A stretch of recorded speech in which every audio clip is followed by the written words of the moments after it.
All right, we've got a different kind and a cool kind of wrestling book than we normally cover. We've had talks about the 1920s lately, but this is not a deep dive analysis into history, but rather a book of essays with a theme. The book is called The Six Pack on the Road in Search of WrestleMania. The author is Brad Balukjian, and he has chased down some of the people that are still with us that were part of the first WrestleMania, as well as a an old friend that he was able to reunite with along the way, and written about them in various forms and what they've been up to since. And he's here on the program now because this is a cool book with an even cooler cover. Brad Balukjian, thank you very much for being on the program today. Jim, are you part Armenian? Because you said my last name better than I can say Well, I've been practicing because first I asked Brian, I said, what is he Irish? What is that? And then, but the publicity material, which I love it because it's on paper that you sent out with the book, actually has a phonetic pronunciation guide that I just saw as I was trying to have Brian coach me and not screwing that up. Yeah, man, I learned my lesson the first time around. You know, Brian was familiar with my first book, The Wax Pack, and the number of ways that Balukjian got butchered in that press tour. I made a note to self, and I said, okay, we're going to do there's even a pronunciation guide in the book itself this time around. So, do you ever just think about like taking a pen name? I've thought about getting married. Oscar Wilde or something. I want to get married just so I can change my name. Well, there you go. But then what happens if somebody else's is even more difficult to pronounce? Well, that has to be part of my criteria in finding someone, right?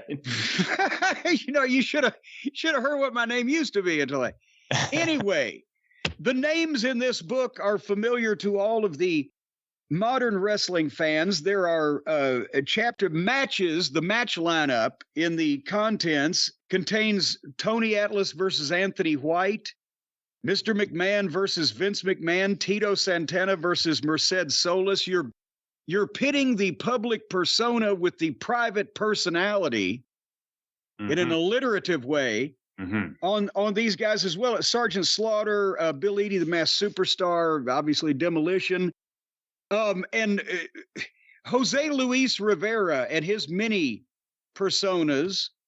And then you reunited with an old friend, the Iron Sheik, who you had previous dealings with. So when you got the idea for this thing, did you realize that you were literally going to have to chase down some of these guys all across the country? Yeah, that's kind of what I do. It's the search, the quest narrative. That's what I did in the first book with baseball players, and so part of the story of the book is actually getting out there and, can I find these guys? Can I talk to them? Will they talk to me? And that's what kind of makes it fun is, I don't think it's as much fun to write a book from your couch where you're just picking up the phone and calling people. But hey, if I get out there and I'm literally in Hulk Hogan's karaoke bar, or I'm lifting weights, although I use weights very loosely there because what I did versus what Tony Atlas did in the YMCA in Lewiston, Maine is quite different. But if I could go out and pump iron with Tony Atlas, and I can go to Tito Santana's hometown in Mission, Texas, and find his cousin to show me the playgrounds they grew up on, like that makes for a much more provocative and interesting story and book than, me describing what someone's cup of coffee looks like 14 times over after I sit across the table from them, right? Oh, I agree with you there, but did you know that you were in Sergeant Slaughter's case, you had to chase him. You couldn't get a hold of him. In a good percentage of these guys' cases, they were treated like a paid appearance. Oh, I'm going to talk to an author. It's 2 hours of my time, like it was an autograph session. Yeah. I must admit, even we all have a capitalist streak, or capitalistic streak, but to ask to get paid to just talk to an author that's writing a book about your era, not on you and marketing your name exclusively, might to some be a little off-putting, but you struggled through it. I persevered, yeah. And to your point about the chapter titles, that was an intentional design to show that what this book really is about is how much did each of these guys become their character, right? How much did Merced Solis become Tito Santana? How much did Terry Bollea become Hulk Hogan?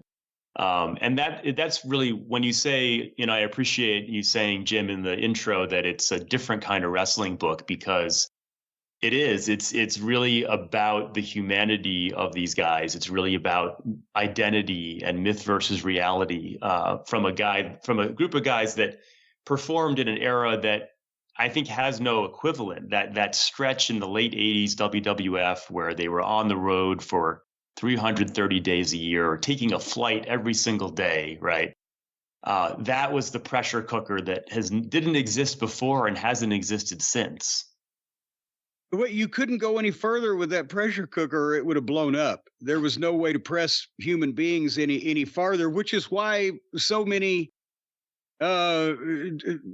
became odd in various ways and developed picadillos. But you had previous experience with one of the biggest picadillos in the pack. The Iron Sheik had previously, before you even started writing this book, in earlier in your life, had threatened very vehemently to kill you. Yeah. I don't want to spoil anything from the book, but can you give us the overview of that? Well, it's not a spoiler to say that the first line of the book, set in Fayetteville, Georgia in 2005, is the Iron Sheik just threatened to kill me. And so, there you go. There's a kicker. There's a good lead sentence for a book. But it's true. I mean, I grew up in Rhode Island as a little kid in the 80s, an admittedly weird little kid who liked the underdogs, whether that was in baseball. I liked the bench warmers. In wrestling, I liked the heels, and not just the heels, but the heels that nobody liked, right? Like, it was cool to like Roddy Piper or Jake the Snake because they had that anti-hero edge. But man, there was no one cheering the Iron Sheik and Nikolai Volkov in 1985, except for me in the Providence Civic Center. And so I grew up with him as my favorite and got to know him through some, I was trained in journalism. And when you're a journalist, you're just trained to be persistent and a pain in the ass. And so I was resourceful and got to meet him in the late 90s, or actually 2001, back, at a time when he was just wrestling in front of a few hundred people at an indie show. And in the prologue of the book, I talk about how I just first got to meet him and basically just so impressed him with my encyclopedic knowledge of his career that he took me under his wing and we hit it off that first night. I end up back at his Holiday Inn hotel room at 4 a.m. and he's, high as a kite, asking me to drive him to a 24-hour diner so he could sign 8x10s and then ask people to pay his bill. Like that was that's like how I actually met my childhood hero. So we had that backstory and we got to know each other. And when you really dive in, I mean, this book really is about, I really tried hard to search for truth in a world that's predicated on illusion, right? So it's not easy. It's a tall order to fact check as you write a book about wrestling. But I wanted to really dive deep and figure out, okay, when did the Iron Sheik come to the United States? What was his history as an amateur wrestler? And as I dug deeper and deeper, I found all this information that people hadn't found before about. I mean, I found his report cards from Iran, and I found his immigration papers and documents from the Iranian Wrestling Federation in 1966 showing that he competed in European tournaments. And the more I got to know his backstory, the more I was like, man, this guy's got a fascinating life well beyond professional wrestling. And so we came up with this plan to work on a biography together, but that was also, the worst possible timing because this is 2005, shortly after his daughter had been murdered, and the drug addiction, the claws of addiction were in deep, and it was just not going to happen. And that's, he would just fly off the handle, and that led to my death threat. Well, and you braved the storm again years later when you found a kindler and gentler Sheik at that point when you when you got to him for this book and updated, your guys' relationship a little bit. But some of the guys you can tell, I mean, Tony Atlas does not mind telling awkward or, a truth about himself, right? About, I was homeless sleeping under a park bench, or I like, people to step on me with shoes or whatever. Some of the other guys, I guess what I'm trying to say is almost everybody except Sergeant Slaughter, who you literally had to go try and ambush and et cetera on numerous occasions, you got something out of them. Was Slaughter, because was that the point in time where it's been on the A&E biography here recently that people were hounding him about the stolen valor controversy and whether he had done anything wrong, misrepresenting himself, and he just didn't want to be involved? Because usually the Sarge can get booked almost anywhere at any time. It seems like he would have been, one of the ones that was easier to get a hold of for you. Yeah, and I mean, I was able to get in touch with him through his people who were dismissive of me. But the Bob Remus Sergeant Slaughter chapter, I think is it's turned out to be one of my favorites because of that challenge of him not talking to me. And I remember, I'm sure you remember this because you said it, years ago. I remember hearing you on a show where you were like, you thought that he had served in the Marines. Yeah, I mean, everybody did. I was like, oh, it's a perfect gimmick. Right. Looking at that face, why wouldn't he? So what I couldn't understand in doing my research is, okay, at the time it's 2022. Why is this guy continuing to insist on this story, right? Like, it just didn't make, I mean, is it because you've kayfabed for so long that it's too embarrassing now to say, oh yeah, actually I didn't do that. And I can only imagine that he didn't want to talk to me, maybe because he was worried I was going to ask him about it. But I went, to great extremes to find his childhood friends and his high school football coach in Eden Prairie, Minnesota. And I remember I sat down with one of his childhood friends out there to ask about this. And, the truth, so funny that in the end, what it turns out is those sort of missing years when was he in Vietnam, he was actually like cutting hair at a salon. He was a hairdresser barber, which is like, and apparently so ironic that a hairdresser and barber went prematurely bald. I mean, he could have been Bob the Barber Remus instead of Brutus the Barber Beefcake, right? All along. Well, you get these guys nailed down eventually for various lengths of time and for various lengths of credibility sometimes. But the chapter on Vince, obviously Vince McMahon was not going to sit down with you, but it's again very, very even-handed with what he's actually done versus maybe what he's been accused of. And I'm not talking about recently, I'm talking about throughout his life. And you tell a wonderful story about how this guy, through fair means and foul, created this thing and got this far. And I've often thought they keep threatening to do big time documentaries on Vince or, major miniseries or whatever on his life. Would you love to be able to sit down and try to examine his mind, or would you need to put a hazmat suit on before you went in there? I don't think that 2024 Vince McMahon, based on everything I've read, I'm not particularly interested in sitting down with him, not because putting aside all the allegations, because I don't think that his mind is what it was years ago. I mean, that's just complete speculation, but just a complete hypothesis. I don't know that I would get a great interview or a lot of, great insight. I think the Vince McMahon of 1986, I would love to time travel and sit down with, because I dug up an interview from the Durham Sun in 1986 in the chapter about Bill Eadie, where I really dig into this thing about wrestlers still to this day being classified as independent contractors.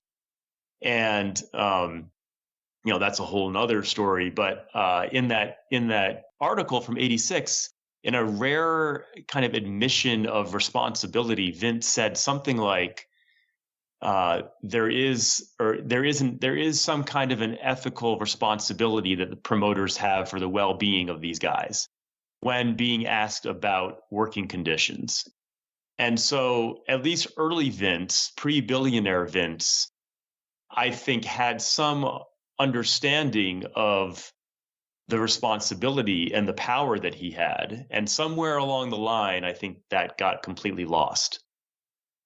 Well, another person that you talk about in the chapter on Vince is Jim Troy, who I had heard his name. I think he left the company, I think, in the same year that I started with the company. So maybe we were ships passing in the night, but I'd heard that name through the 80s glory period.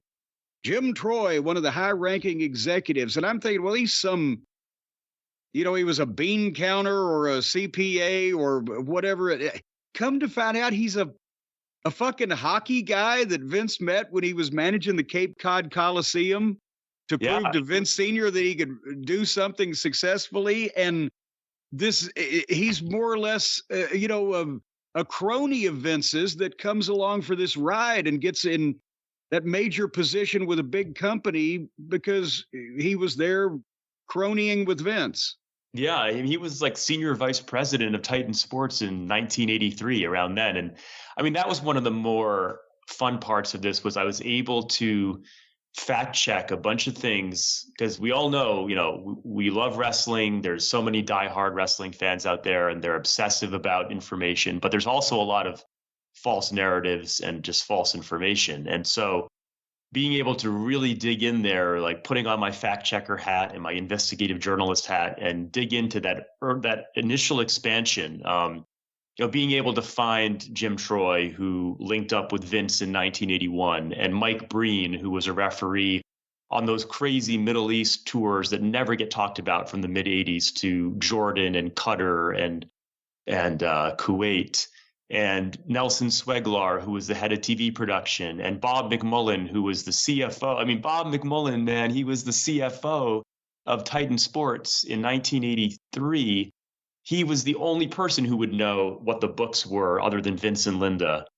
And I was able to sit down and talk to him about that and how, and he was basically like, it was a mess. I mean, the story of Vince's success in 83, 84, there's been a lot of people don't realize how much help he had from people like Bob McMullen behind the scenes, or Nelson Sweglar improving the production values of the TV, or Ed Holinsky, who came in to run Victory magazine in 83, and then Tom Emanuel and Ed Raschuti, who did the magazine right after that.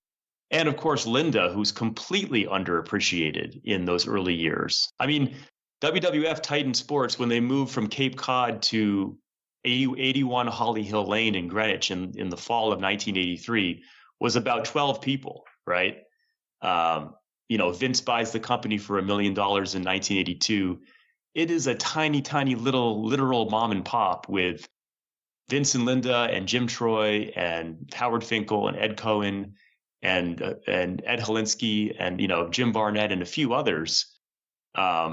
And so that there hasn't been a lot of detail put on, or a lot of details examined from that initial expansion. And why that was relevant for my book is because the book is really all about the guys that were on that December 83 card when the Iron Sheik won the belt and then Hogan wins it the next month, and really digging into that story of, Backlund to Sheik to Hogan, and then we're off to the races. Which was 40 years ago. We are just celebrating all of these anniversaries now. This was the beginning of the expansion, the beginning of Hulkamania, the beginning of the Southern Resistance, all, 40 years ago this year. And, like you said, Vince, it was amazing that to read a breakdown of just how few people he had in place to start this thing. And that's why the first really the first couple of years, if it had gotten away from them before the actual WrestleMania event, if they had stumbled and lost track of this thing, it would have been hard to get back.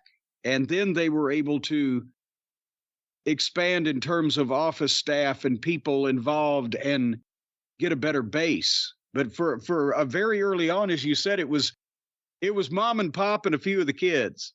Yeah, and it was. I mean, there's also, I think, this false narrative that no one else wanted. None of the other promoters, had the ambitions that Vince did in terms of national expansion. And I mean, I know hardcore wrestling fans know that, but more casual fans might not know that. Vern Gagne's attempts to break out into new territories, and Fritz von Erich, and down in Georgia, and Ole Anderson, and different guys, that it's not like those guys didn't want to do what Vince did. They just weren't as they didn't have the sort of the vision, and they didn't have Linda, who did a lot of the actual detail work in terms of how they built in merchandising and how they expanded their operations. To be honest, those other guys would only had the Georgia television that was going nationally, or Barnett being involved at that point, or some of the other people you mentioned, Vern. They were handicapping themselves in that they would only go into a market or a territory area that hadn't been running regularly, or was, on its last legs, or doing, no business whatsoever, because they still didn't want to piss off the existing promoters that they potentially may had to work with. At the same time, if anybody got sideways with the NWA or anything, they were waiting for an opportunity to go in on top of them. But that's why, the only person they really pissed off was the Sheik when Georgia went into Michigan and Ohio, and the Sheik was barely running it at the time, whereas Vince was mounting his campaign where he wasn't concerned about which promoter he pissed off. It's just what key talent he could get and or TV deals in those markets. Right. And that speaks to the ruthlessness of Vince, that I think across the board, whether I was talking to former talent or front office people, pretty much to a man, did not have good things to say about Vince in terms of his tactics, or his lack of compassion in terms of what he did. I mean, they all respect and admire his business acumen, but a lot of stories of things that were promised and then he didn't follow through on, or not sticking true to his word, basically.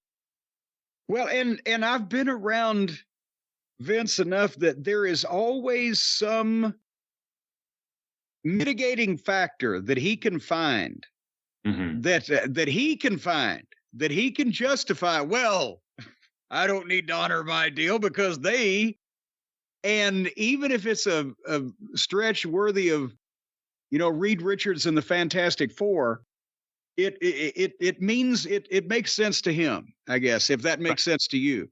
Yeah, no, I think I get that. I think when you do these projects where you interview a lot of people about somebody, to me, I kind of look at this as in my other life, I'm a scientist, and so I really look at this as like the weight of evidence when I'm evaluating somebody. And if I'll give you an example, and Brian if you can back me up on this if I remember wrong, but when Vince bought Stampede Wrestling from Stu Hart and agreed to pay him, I think, $100,000 a year for 10 years, he paid him the first $100,000, but there was a non-compete. You can't open up Stampede Wrestling because I'm buying and he was going to just take the TV and the buildings and whatever, and the talent, Brett, etc. And one of the boys, was it Bruce, Brian, or was it Bruce Hart that ran a spot show somewhere? It was absolutely Bruce Hart, yes. Okay, Bruce Hart runs a fucking spot show on like an Indian reservation in Alberta somewhere. And Vince hears about it and uses that as the fucking, they started running again, so fucking, and he never paid him again. after 1 year. So that was the first spot show in wrestling history that did a negative $900,000 gate. But that was Vince's justification. Right. Brian, no, you're chomping at the bit over here because we teased Brian before we came on the air because you're trying to tickle all of his sweet spots because you've done your first book, The Wax Pack, was about baseball. Now the Six Pack, On the Road in Search of WrestleMania, is about wrestling. You've got all of his favorite hobbies. Brian, what are we overlooking? Well, let me ask a couple things. Let me remind everyone, Brad was on the 605 Super Podcast, so if you want to hear more about the Wax Pack, go to 605pod.com or go through the archives wherever you find your favorite podcast, and also we have a link to buy the six-pack on Twitter, so look for that. And it's not that kind of six-pack. It's a book, ladies and gentlemen. You're not supposed to imbibe this six-pack. You brought up the Middle East tour, and that's one of the more intriguing things in the WWE Vince McMahon chapter. I guess they're all WWE chapters, but about the company background. Reading it, it's incredible, and we've all heard rumors or stories about what Snuka was up to on those tours. From your conversation face-to-face with the people involved, is there anything you couldn't convey in the book about their memories or their reaction to their memories from what was seemingly a mid-air drug-fueled attack from Jimmy Snuka upon WWE employees? The original plane ride from hell. Right. Before the internet. So are you asking, was there like off the record stuff that I learned? No, I'm asking just, were they still shaken up by it, talking about, because reading it, it's an incredible, it's almost a horror story when Snuka comes back and starts trying to kill Tim White. It's an insane story. What was the reaction talking to these people face to face about this all these years later? Also that Jim Troy got detained in, was it Kuwait for like 2 months and missed his sister's wedding? Yeah, he was the original Vader. I'd never even heard that story.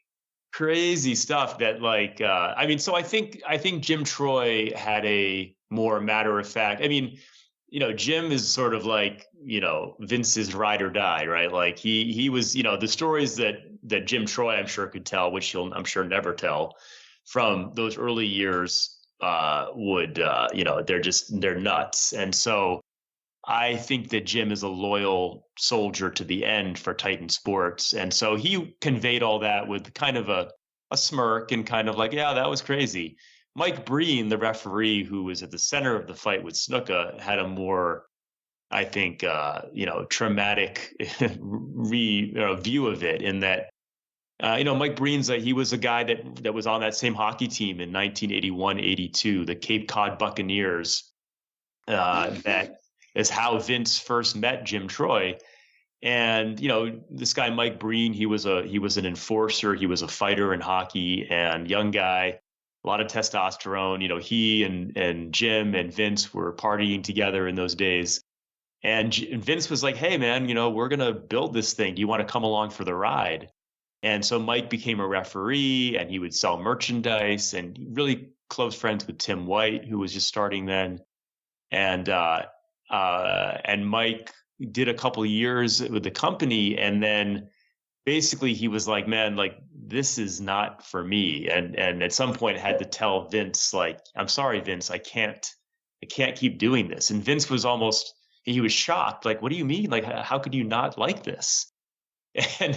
And Mike Breen was like, well, and you read the book, you'll see why Mike Breen didn't like it. But, Mike Breen is now the public ground supervisor for a town in Massachusetts with a nice, very, very wonderful government job, very sedate. Like, I think he wanted to get as far away from the craziness of the WWF locker room as possible. Or the WWE plane in this case. Yeah. What the craziest thing about... And imagine this guy's a hockey enforcer, but no, those motherfuckers are too wild for me. Right. And the story, this is a commercial flight from somewhere in the Middle East. Can you imagine the people on board you'll read it in the book, but just the craziness that went on on this plane, over the Atlantic Ocean. The craziness that went on this plane, Jimmy Snuka murdered his girlfriend, kept his push. After this plane ride, Vince was like, enough of Snuka. Right. Right. You've gone too far now, Superfly. But, even trying to reconstruct the timeline of those tours with Jim Troy, who was there, and Mike Breen, wrestling personalities notoriously have, not great memories, but we were able to get some of it, but there's nowhere that I've been able to find that actually, details this match happened on this day, right, in this place. And so those tours have largely been lost to history. But for the people that were there's certain things that obviously stick out. Yeah, and we hear from people every now and then about that they say that they lived in the Middle East and they got tapes from America, so they know like Tony Garea is a big star. Yeah, right. That's a good point, in that there was no internet at that time, and there were no smart fans to speak of in the Middle East, because they hadn't had this product until just boom, the TV shows up, and then here they come live. So there was nobody sending reports, and that's why Vince could get away with sending almost whoever he wanted. As long as they were on TV, they were all stars, right? It didn't matter. Yep, exactly. Brad, we read the book because we got advanced reading copies. The book is starting to get into people's hands. Have you heard from any of the subjects of the book? Anyone who you wrote about, including the people who charged you, thinking it's like a shoot interview or something. But have you heard from anyone since the book has come out, or since the advanced copies have gone out? Any feedback from any of the subjects? I have not, but I also haven't. I mean, I will send it to everyone that I spoke to, and because the book hasn't come out yet, that hasn't happened yet. So I will, we'll wait to see. I'll say that two things. One, the person who's been the most supportive in the wake of the interviews and everything is Jose Luis Rivera over in Puerto Rico, who, I think, so I went out to Puerto Rico to meet with Jose Luis, and he took me all around the island where he grew up and broke some new ground, shared some crazy stuff about how the invader, Jose Gonzalez, killed his push that was supposed to happen in early '84, stuff that I don't think he had really shared before. And we get into some of the Bruiser Brody story, because Tony Atlas is also in the book. And I think, this is something that I was thinking about, that of all the guys in the six pack, I think arguably Jose Luis Rivera may be the happiest, and it, and it goes, and it's just like in the Wax Pack, where the most obscure, sort of the quote unquote jobber of baseball, like with Jaime Kokenauer, who was an obscure pitcher for 3 years, is arguably happier than Carlton Fisk, a Hall of Famer. And it just says something about the cost of fame, and, maybe it's better in the long run to not be the big star. Just something to think about, from having talked to all these guys. And the other thing is, the one piece of feedback I've gotten, that not from a person in the book, but I got this email from Bret, which I think I shared with you, Brian, from Bret Hart, which was just so wonderful. I mean, Bret went out of his way to write this long email about how much he loved the book, and he felt like it was rare to get a book that was so true about wrestling. So that made me feel really good. One of the things you do in the book is you talk to some of these wrestlers about uncomfortable subjects, things that most people don't want brought up to them, I guess you could say. You don't get a chance to bring it up to Sergeant Slaughter because he was on tour. Obviously, he was on a tour of duty somewhere and you couldn't find him. But Tito Santana, you talked to him about a very uncomfortable subject, the idea that years and years and years later, 40 years later, he hears from someone, he has a daughter that he didn't know about. Here he is with a family, children who are grown up, a wife for almost 40 years. And right before he met her, he had a daughter. Was it difficult to talk about that with him? Yeah. I think if I said no, I would probably not be human, right? I mean, it's really hard in these positions to bring up these questions, because you feel for the person, number one. Number two, you're also like, what if this person just flips out at me, right? I mean, what if they really get angry? Right. So yeah, I mean, it's also part of why I saved that for the end of the interview. But yeah, I think that what I try to do in the book is I really try to present a balanced account of these individuals as people. And I think the story, there are things about people's lives that I may not have gone into if I didn't think it was relevant to the overall meaning of the account of that person. But for Tito, it was relevant because Tito's thing was the Tito thing, right? Like, and when he got inducted into the Hall of Fame, Shawn Michaels inducted him and talked about how they all envied and admired Tito for being such a good family man, and they called it the Tito thing. I don't know if it was Scott Hall that said that or one of those guys. That basically, staying out of trouble, going back to your hotel room, not getting caught up in the road life. And I think Tito had always prided himself on being different or exceptional in that way. He wrote about it in his book. And I think I thought it was relevant to ask about it because just like most of these guys, at some point, I think even Merced Solis bought into the Tito Santana character, who was this wholesome, baby face, enough that he maybe thought he was completely different from everyone else. And in fact, no, like Merced, you're also human. Yes, Merced, Tito lived generally a very clean life, I think, on the road and wasn't in a lot of trouble, but everyone, it has something, everyone slips up. And so it was, kind of telling the whole story of Merced Solis required bringing in the story about his daughter that he recently found out about. Is poor Tito Santana the wrestling example of the old guy who drives down the interstate daily watching people do 80 miles an hour and goes, they're all crazy. And the one time he speeds, he gets a ticket? Yeah, I think that's a pretty good analogy. The Tony Atlas chapter is fascinating, and it's a great way to really get the book going. You had to pay Tony Atlas. He's one of these guys that sees everything he does involved with wrestling as a payday. Is it the best bang for the buck you can get? Seems like you had a great time with him. I mean, Tony Atlas, man, he's, like Jim said, so I have to, there was no one more forthcoming than Tony Atlas. And, Tony Atlas, by his own admission, has made many mistakes and has his demons.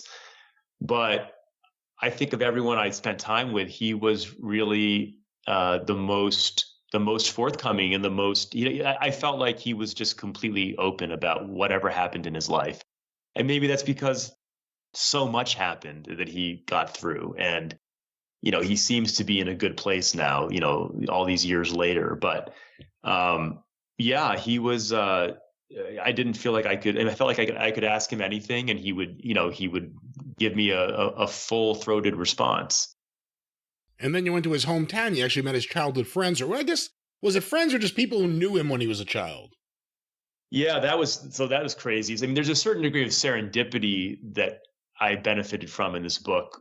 One example was that so I spent a couple days with Tony up in Lewiston, Maine, go to the gym with him and interview him, go to his house, saw his apartment with all his, he's actually a really good artist, all his artwork and his memorabilia.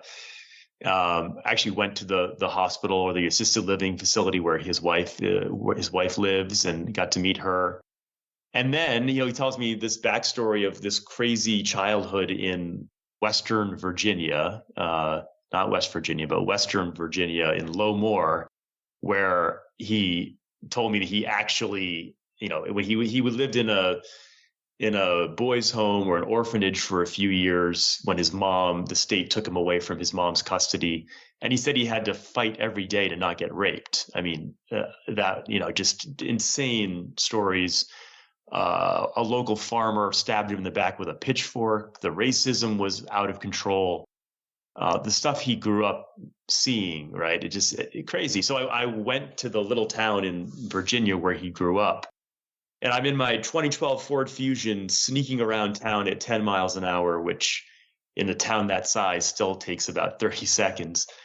And I remember I pulled up to kind of the side of the road, which was still taking up most of the road in the town.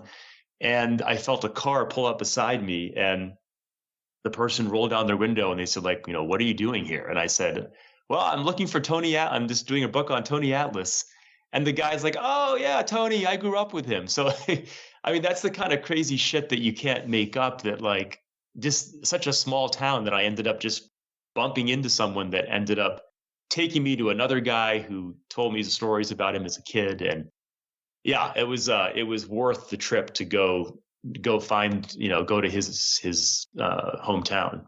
Brad, I can tell you from experience in Virginia and in those small towns in that part of the state, if somebody is of a certain age or, general age bracket as who you're looking for or who you're wanting to talk about, they know them.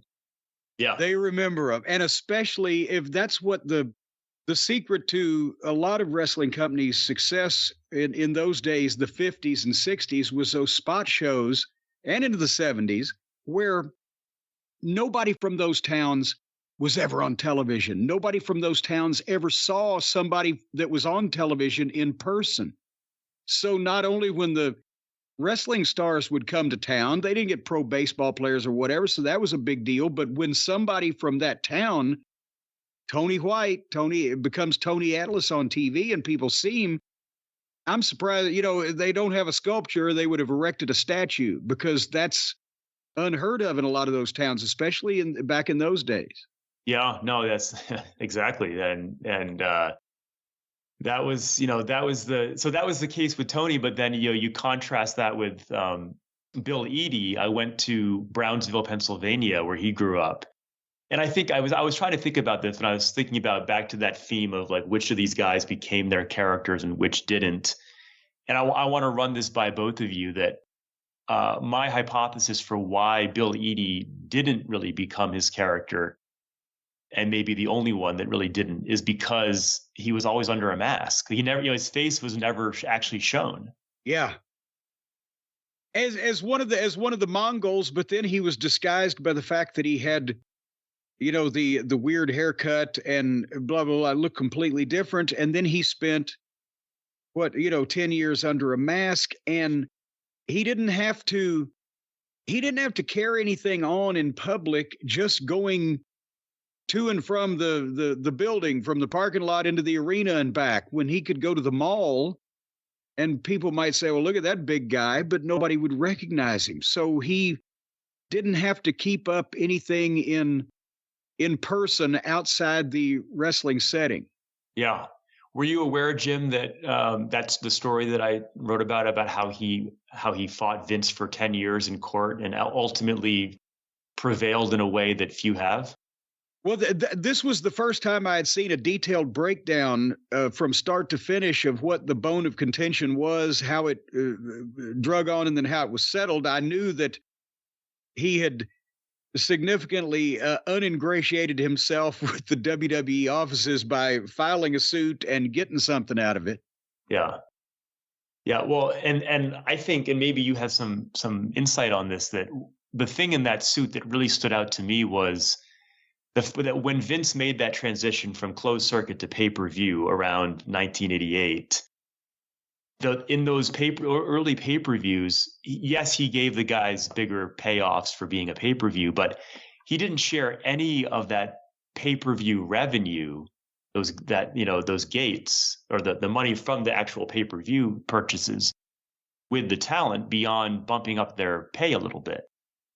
Well, see, there was no precedent because there had never been pay-per-view before. So if a guy is used to going to Madison Square Garden and being in the sixth match on an 8-match card and the house is sold out, so I know it's about this amount of money, I know what amount of money I would normally get paid, right? Right. And the guys were doing TV for fucking nothing because TV had started out as the way that you advertise the live events. They got to buy tickets to make the money that way, right? So many guys did TV for nothing or a $50 minimum or whatever the fucking case. So when pay-per-view first came along, both Vince and Crockett would do this. There was no rhyme or reason to the breakdown like there theoretically was with the house shows. Well, 30% of the gross go in the ta-ta-ta. They would just pay you sometimes significantly more money than you would make on that sold out building.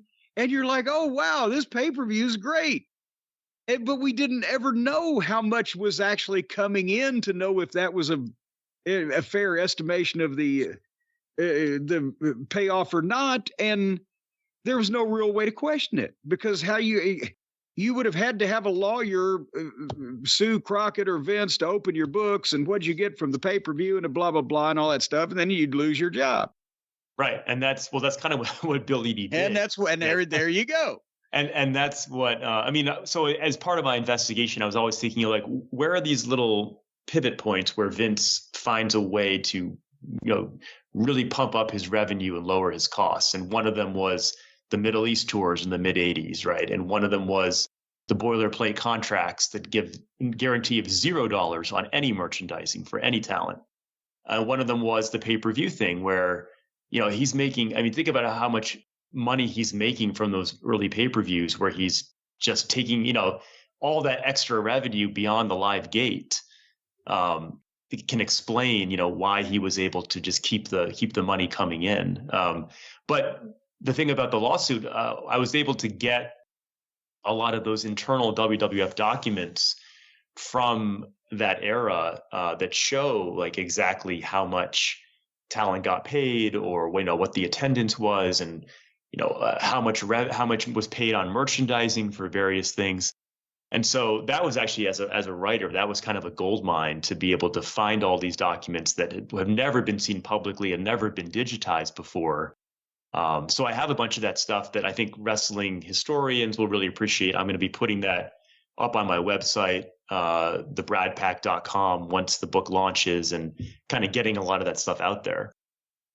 Well, speaking of which, we haven't ever told the people how they can actually get this book, The Six Pack: On the Road in Search of WrestleMania by Brad Balukjian. I assume we can go to the evil overlords at Amazon, right? You can go to the evil overlords. You can go to your mom and pop down the street. The old cliche. Just like I used to love the cliche card subject to change in wrestling. Wherever books are sold, you can get the Six Pack from online or your local bookstore. It'll be out there. I understand in France it's on Hachette Press books. Yes. But Brian, I'm sorry we egged you out again. Did you have your? That's all right. I'm over here now. Yeah, that's all right. Hey, Jim, I want to get your thoughts on one of the things that was revealed in this book. And Brad, let me allow you to tell the story. But when you spoke with the accountant that you mentioned earlier from the WWF from 1983 and 84, he mentioned changing the way that Vince and the WWF handled pay on the road. If a wrestler was in a different town every night, how did they get paid? How did they get paid so that it doesn't hurt the company? Brad, you know what I'm talking about, right? Yeah, well, so when Bob McMullen gets brought in 1983, the summer of '83, to be the accountant, the CFO, because Vince and Linda, they didn't even have a CFO at that point. They were just kind of managing the books themselves. And so this guy comes in and he looks at everything and he says, "Oh man, this is not good the way that things are running, because the agents are basically taking the money from the box office and keeping it in a briefcase on the road for weeks at a time before, so they're literally walking around with hundreds of thousands of dollars at times in cash, that the company, really desperately needs in the bank." And so it's Bob that sets up, the practice of immediately depositing the money from a house show at the bank, and having money on hand, and then is able to open a line of credit for the company. And even I guess when he got there, Capital Wrestling was still kind of a separate entity from Titan Sports. They hadn't consolidated his dad's company with his company, and so he goes in there and he merges those companies together. And so basically, kind of establishes some kind of system that, to have cash flow on hand for talent on the road, or, to be able to, have a better sense of what's in the bank, how much the company is actually worth at any time. But still, cash was somewhat, this is where those Middle East tours come back in, is that those tours brought in a lot of money that at one point the company actually needs just to make payroll, right? So back to what we were talking about earlier, you know, it was a dicey time financially in those early years. Back to you, Jim. Oh, well, I was waiting to see if you had a follow-up, Brian. And I can tell you, we've talked about that on the show before in smaller terms, that in the old days with the spot shows in the small towns where Eddie Marlin in Tennessee or whoever the local promoter was would go back to, you know, the home office the next day with the $5,000 or $10,000 in cash in their briefcase. And one of the guys, Arnold Skoland, was one of the guys that would have been carrying that money around back in those days. And you don't want to fuck with Arnie, and he was always heavily armed, as they say. But because that business was bigger in the Northeast, Brian, think about this. You see in the 70s, you'd have Chief Jay Strongbow and so as the main event in Trenton, New Jersey at the high school, and there might be 2,500 people. And even if tickets were $7, $8 at that point, you know, that thousands of dollars would add up as these guys are going across the fucking blithering country at that point. If you run, you know, the Philadelphia Spectrum, they'll usually give you a check, but a lot of buildings, especially in those days, were cash. Yeah, it's why all those people who ran those towns became partners in Capital Wrestling. Yes, and it's why all those people that ran those towns became partners in crime. You could do anything you wanted once you started with fucking cash, and then there you go. And it's another case of there you are. Where are we? We are finishing up. One last question for Brad, then I turn it back over to you. Is this the last we'll see of you writing about wrestling? Will you be writing more about wrestling? I personally hope you do. I mentioned this to you. It's like Charles Kuralt writing about wrestling on the road with the wrestlers. And it's a unique take on wrestling and a unique way to really tell the story. Are you going to do more? I hope you do, but are you going to do more? Well, I hope so. And maybe Jim can give me some advice, because the biggest obstacle to that is, you know, what you mentioned earlier, Jim, which is a lot of these guys are very defensive or not wanting, you know, they want to get paid and they want to.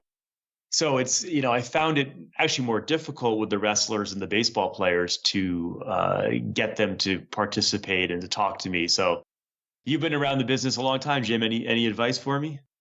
Well, I think I can't give you blanket rule of thumb advice, because your predicament depends on the subjects you are approaching and the subjects that you would like to approach those subjects with.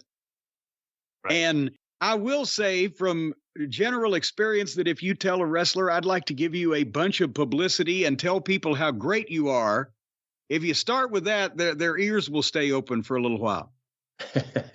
Well, true, but that's the problem, in that, you know, we come into with, you know, I'm very, my goal in this book was to be very honest the whole time.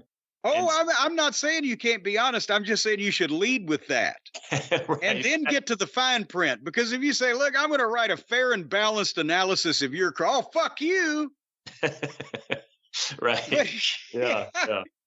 But there are fair and balanced analyses in this book, The Six Pack on the Road in Search of WrestleMania, on Tony Atlas, Vince McMahon, Tito Santana, Sergeant Slaughter, the Masked Superstar / Demolition Axe, Bill Eadie, the Iron Sheik, Jose Luis Rivera, Hulk Hogan, and even the author himself, Brad Balukjian. And you can get it wherever you can find your fine reading materials. And Brad, we appreciate you being here, and just send us that kickback on all the books you sell off of this plug, because, you know, we said we'd talk to you for free, but, you know, some things we just can't be doing. Right. Well, I only get 10% of each copy in royalties, so you're going to get a percentage of 10%, which, you know. Wait a minute. If it gets any smaller, we'll owe you. In that case, I guess we should cut this thing off somehow. My royalties are like what Vince had for his talent back in the 80s. You don't have royalties, you have commoners. Right. Okay, on that one, thank you again, Brad Balukjian, The Six Pack. We enjoyed it, and Brian and I will be back with whatever we're doing right after this. Well, there it is, Jim. The conversation with Brad Balukjian, author of The Six Pack. We'll have a link on Twitter for people to get the book. And of course, it's available wherever you find your favorite books. If you like thoughtful wrestling books, something that really will make you think and make you see a different side of certain people and a lot of history stuff that wasn't previously out there. It's a really cool book. Check it out, The Six Pack. You know, that's something that Brad did that a lot of people haven't done until here recently, is go to talk to the non-wrestling people in the wrestling orbit, find out more about how did Vince meet some of these characters that he pulled into the business from outside the business and etc. That's it's always interesting to hear what normal people say about the wrestling business, or conversely, what the wrestling business does to normal people when they get in it. That was always my philosophy on the 605 Super Podcast. I don't want to speak to Ric Flair. I want to speak to the guy that rented him a car. I want to speak to the guy that was in the bar he went to every week. These are the people that have the news stories, the interesting stories, the facts that other people don't know. And again, Brad had a lot of really interesting stuff in the book. Well, but see, now you just wanted an easy life, because it's real easy to, especially back in the day, to find a guy who'd been in the bar with Ric Flair. They were literally all over the country. It's a 4,000-part series that we're going to be launching very soon.